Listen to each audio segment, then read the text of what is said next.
Hi, everyone. So last week we talked about scholarly sources and using scholarly sources for writing, how to find them in the library database, all of those things. This week we're going to start out by talking about non-scholarly sources, when to use them, what types of sources they fall into, and how to make sure that they're trustworthy. So let's get started.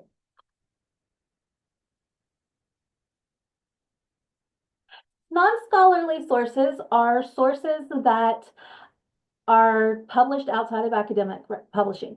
So they would be found maybe not in the library database, although some of them are found in the database, and I'll talk about that in a minute. They're not necessarily written by an expert. They may be, but usually they're just written by a writer. That writer may or may not have experience with the topic. They may or may not be considered an expert. They may just be someone who likes to write. Um, some examples would be news, something you find in the newspaper or on a news channel on television, whether that's a paper news, where that's a print newspaper or an online newspaper, things in the media, popular articles, entertainment. And then something else that I forgot to add to the slide is also something called a primary source. So something written by someone about their experience with something that is not necessarily scholarly. And we'll talk about that too. There are times that academics will publish non-scholarly writing. So for example, both of the examples in this slide are written by the same person, Dr. Travis Langley. He is a licensed psychologist who teaches psychology in Arkansas, I believe. And he's considered an expert in the field of psychology in applying psychology and techniques and mental health analysis and things to pop culture. On the left, where it says scholarly, that is his book on Batman in psychology, and on which is a scholarly text published by a scholarly publisher. And on the right, we have an article he wrote for Psychology Today, which is a non-scholarly publication. Some academics will publish non-scholarly stuff to shine a light or draw attention to their scholarly writing. Sometimes it's because they want to share their information with a more general audience, um, things like that. Sometimes they just want to get paid. And like I said last week, you don't get paid for writing scholarly writing. So when would you use a non-scholarly source? I mean, we talked last time about how scholarly sources are the most trustworthy examples. However, there are times that you would need to go outside of scholarly sources.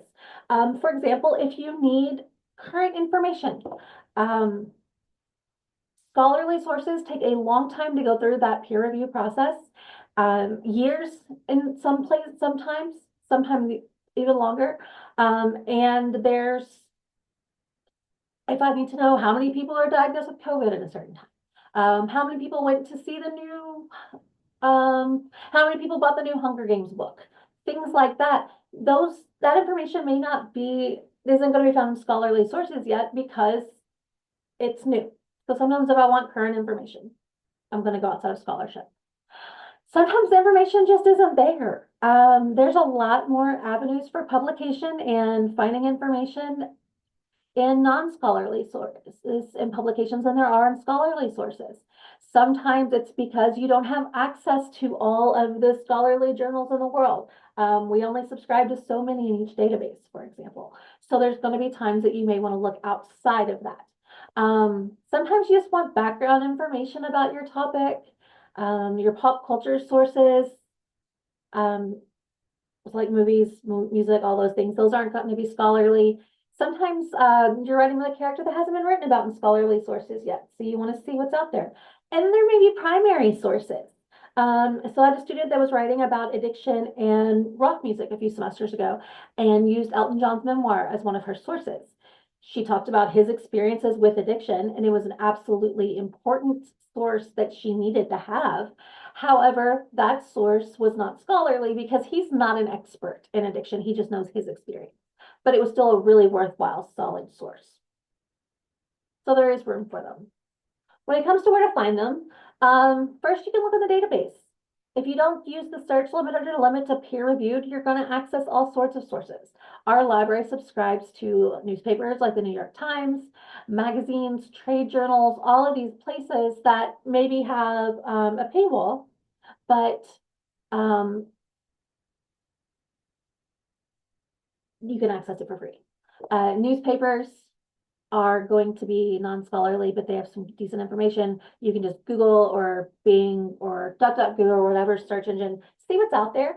Popular magazines, websites for an organization like the CDC or an organization that maybe is engaging in charity or anything like that, and more. So there's plenty of places to find them. You just want to be careful because the good thing about the internet is that anyone can share information and add to this overall body of knowledge that we have. The downfall of the internet is that anyone can add to the beauty, can add to the information, regardless of its content, regardless of how trustworthy it is, regardless of what their motivations are. Their motivations may not be genuine. It's even more important when there's an election or anything big happening. Wikipedia. First of all, do not use Wikipedia as the source you cite. It is not a source you should use. The great part about Wikipedia is that anyone can share it, and they do have editors that work with them. The bad part about it is that anyone can edit it. So for the example on the left, this was taken after a very contentious debate leading up to the 2020 election with the Democratic primaries, and Michael Bloomberg, who was running for president, had some skeletons in his closet, we'll say, and Elizabeth Warren, who was also running, would not let him live it down. So after the debate, he kind of like dropped out of the race, and his Wikipedia page was changed as a joke to say he died that night and he was killed by Elizabeth Warren. That didn't really happen. It was funny, but it's also, if I didn't know that context and I was citing this, I would have some wrong information in my paper. However, if you look at this example here on the right, if you go all the way down to the bottom of a Wikipedia page, you can find the references they use, and it can be a really great place to find other sources. You can use it almost like a search engine. You want to make sure, regardless of the type of source, that you're avoiding traps, and we'll talk about all of these aspects with a few different ways, and you'll have some readings to go along with them too. First thing is the crap test. If a source passes this test, it means it's not crap. Currency. When did it come out, and do you need current information? So if I'm writing out Supernatural, the first season came out 20 years ago, which hurts my feelings, so I'm not going to talk about that. It's been that long. But sources on that are not going to be super current because, again, it came out 20 years ago. However, if I'm writing about the rates of something like autism diagnosis, I want to know the most current rates. So do I need current information? Relevant. It may be the best source in the world, but if it doesn't work for your thesis, if it doesn't work for your paper, then it's just not your source. Does the information relate to your topic? Does it answer your question? Can you understand it? Things like that. If you can't really understand the source, you can't explain it to your readers very clearly. So it may not be the best source for you, even if it's a great source. Authority, who published it, who wrote it? Do they have the background information to do so? Do they know what they're talking about? Is the information accurate? Do they cite their sources? Has it been fact-checked? You can look up a newspaper or a publication or wherever it's published on a website and say, I don't know, in Google does, I don't know, randomax.org fact check their information, something like that. And then why does it exist? Is it trying to get you to spend money? So is it sponsored content, or is it trying to scare you? Is it trying to just get money from you? Is it trying to inform you? Does the bias overshadow it? Those are some things you want to ask yourself. Another method is the SIFT method. The most important part is the stop or pause. Humans have something called confirmation bias. We all have it. Even if we say, oh, I'm an unbiased person, you're not. I'm not. None of us are. And we instinctively tend to trust sources that agree with us more than we trust sources that disagree with us. So with looking at any source for a paper, I'm going to stop and I'm going to say, what is my emotional reaction in response to this? Am I trusting it just because I agree with it? Am I just trusting it because it makes me mad because it's going against what I believe? Things like that. Take note of your response. Is it there because of the tone? Is there a bias that's overshadowing it, or is it just a personal response? Investigate the source. Where does it come from? Again, is there an agenda? Who's publishing it? Find out if you can trust it. Compare claims across different sources and trace where did they get their information. If it's citing sources, go see where it came from. And try to avoid fake news.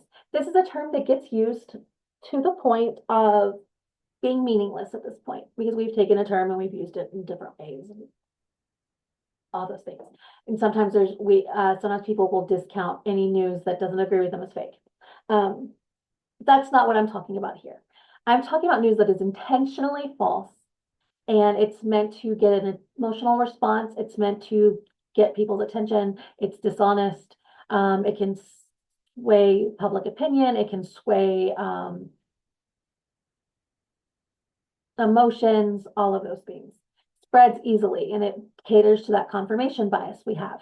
An example that keeps going around every once in a while is this fear, this story that there are litter boxes in schools because if a kid identifies as a cat, they have to have a litter box. First of all, there is no teacher in the world that gets paid enough to change a human litter box.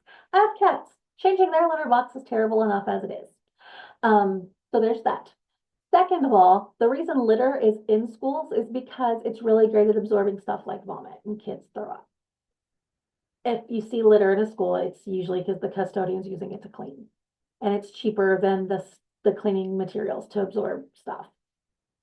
The other thing, the reason this spreads is because there is a fear that if we let students use the pronouns and names that are different than the ones they were given at birth, then it's just going to keep going and going and going. So think back to when we looked at logical fallacies. This is that slippery slope fallacy. If I let a kid identify as or use they, them pronouns, the next thing I'm going to have to do is let kids identify as animals. Not true. It's a logical fallacy, but it gets spread a lot because people worry about change. There's no one who's actually been able to prove it. Everyone who says is like, oh, I know a teacher who teaches in this town, but they can't list the classroom. There's no photos, anything like that. If there's no evidence, don't trust it. It could also be because it's a joke, it's satire. But sometimes truth is the real world can be so strange that there are news stories where you have to stop and think, is this real or is this something from like The Onion? So check who's writing it. Make sure it's not an old story that's spreading around again that's not a current concern. Make sure the headline matches the content of the paper. You get paid by people who click on your article if you publish it online. So the headline's usually trying to be like clickbait, like you'll never believe so-and-so just can kiss their career goodbye. And then you find out they just made a mistake when they were speaking. Things like that. Here's some fact-checking websites you can check out. Snopes is the one that I tend to go to the most because they have a really good editorial team. And lateral reading is really helpful. This is going outside of what you're reading, opening a new browser tab to see what is this website? Is this a trustworthy website? Clicking on sources to see what kind of citation are they using? Are they taking sources out of context? I had a student many semesters ago who was writing about elections and focused on this idea that you should be able to vote for anyone who is legally in the country should be able to vote regardless of citizenship status. And when he was looking at this counter argument, student found this claim that it was like this huge percentage of people who were trying to vote who were immigrants had criminal backgrounds. So he tries to see where this source comes from. And as he's looking, he realizes that first of all, they were doing a lot of circular citation, which means source A was citing source B, but with the same information, but then source B was citing source A. So it just kept going around and the actual study itself wasn't being cited. That's your first red flag. If you can't find the actual place it comes from, it's probably wrong. By the time you can just stop there. This student went deeper, deeper than even I would have gone. And eventually after like I think it took them 3 days to find the original source. Found out that, first of all, the study only looked at 50 people, which is a very small sample size. It also considered an immigrant voter as someone who was an immigrant to the country, whether or not they had citizenship. Their children and their grandchildren, which is not how it works because we have birthright citizenship. Second of all, it listed any concern or criminal background could be something as small as jaywalking. I do that every time I teach on the downtown campus because parking is awful right now. And where I park is right across 2nd Street from the building I teach in. And sometimes I'm lazy or it's raining or it's cold or it's hot or right now I have a sprained ankle and I don't want to walk to the corner. So I just walk across 2nd Street. That's jaywalking. And I could have been cited as that. And then if I went and voted and they said that was my background, they could say, oh, Caroline Fisher voted and she's a criminal. But that's not how we consider those things.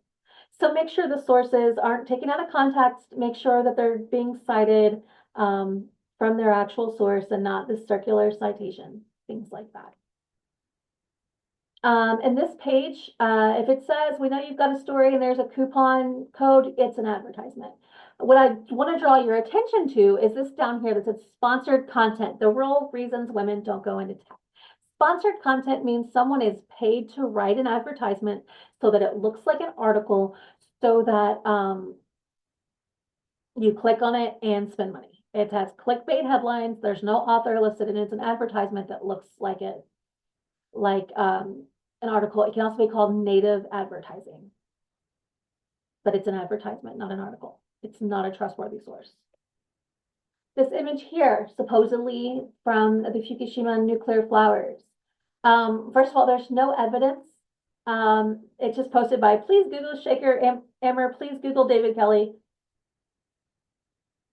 That's not a username. I don't know who that is. There's no proof that this is in front, this is even in Japan, much less in front of the power plant. And this is a tool, a mirroring tool that can be done on a cell phone. You don't have to Photoshop it. So if it's a photo, unless it says it's evidence, unless you have proof that that's where it was taken, don't trust it as evidence. And then if it's something like a tweet or a post on social media, this one I would say would be trustworthy because they say where it came from. It's public policy polling survey of 816 gun owners. It says when it was done. That's a relatively average sample size. You can click on this link to read more about it. So I wouldn't cite the fact from the tweet. So this is a tweet back when it was Twitter, 2015. But I would turn around and I would click on the link to see if it's taken out of context. So that's something to keep in mind too. Just look for it more. That's that lateral reading tool. And that's all we're going to talk about today, but or at least for this part of the lesson. If you have any questions, please let me know. You'll be looking for your non-scholarly sources this week. Remember, you need at least 5 sources. 2 have to be scholarly. And one of the 5 sources, it can be scholarly or not scholarly. One of those needs to be for the opposing side of your argument. If you have any questions, if you need any help finding sources, anything like that, please let me know, and happy writing. I look forward to seeing your sources and what you come up with.